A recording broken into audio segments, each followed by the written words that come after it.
Let's say that today I took you out to the rose garden, to one of the squares in the sidewalk there, and I told you to stand inside that square. Then I told you if you could stand inside that square for 30 minutes, I would give you your favorite dessert. So you stepped into the square, and I set a timer, and then I walked away. What would you do? Well, I think most of you would do pretty well for the first 5 minutes. A lot of you would probably stand pretty well in that square for about 10 minutes or so. But after that, I think most of you would start to walk around a little bit, maybe get as close to the edge as you could. After a few more minutes, you'd probably look around, and if you didn't see me, you might sit down or walk away outside the square. I don't know if any of you could do it for 30 whole minutes. That is a long time to stand still in one place. Why is that?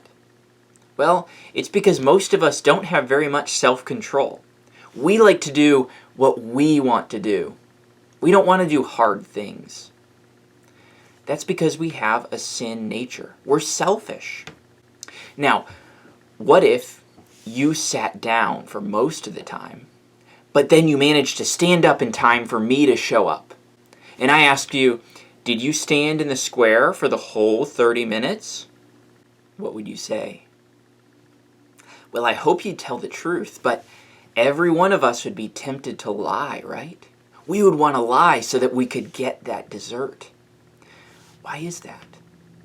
Well, again, it's because we have a sin nature. We like to do what we want instead of always doing what's right.